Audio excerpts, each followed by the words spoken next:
সরকারিভাবে প্রবীণদের জন্য আলাদা কোনো নীতি বা তেমন সুযোগ সুবিধা নেই। তাই তাদের জীবনমান উন্নয়নে সরকারের পক্ষ থেকে উদ্যোগ গ্রহণের কথা বলেছেন পরিকল্পনা উপদেষ্টা ডক্টর ওয়াহিদুদ্দিন মাহমুদ। সকালে রাজধানীতে Bangladesh senior citizens welfare society আয়োজিত প্রবীণ দিবসের আলোচনা সভায় একথা বলেন তিনি।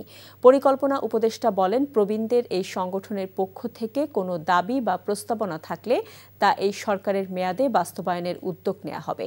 এ সময় সংগঠনটির চেয়ারম্যান হোসেন জিল্লুর রহমান বলেন, প্রবীণদের মানসিক স্বাস্থ্যের বিষয়টি গুরুত্বের সঙ্গে বিবেচনায় নেওয়া উচিত। বান্ডেল থাকলে প্রতি সেনমানিতে টাকা বাঁচবে। বিকাশ সেনমানি বান্ডেল কিনে জিতুন প্রতি লেনদেনে। এতদিন শুনছি চান্দে অমাবস্যা লাগে, আজকে দেখলাম সূর্যে অমাবস্যা লাগে।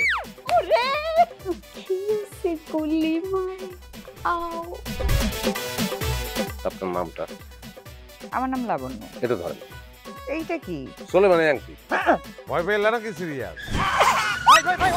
আমগো চোখে তো এখন কাঠের চশমা। দুইটা খেজুর কাটা নিয়ে চক্ষু দুইটা উঠানো হইলে আমারে দান করে দিন। কারো পোষ মাছ আর কারো সর্বনাশ। নাই রে নাই, আমার বাপে নাই। এই হারামজাদা, হাতে কি গ্রামের মাসে তোর আটকা জলিল কর। আমার ঘরে তিনটা বউ এতিম হয়ে যেত। বস্তালা আবার ঢুকা। এই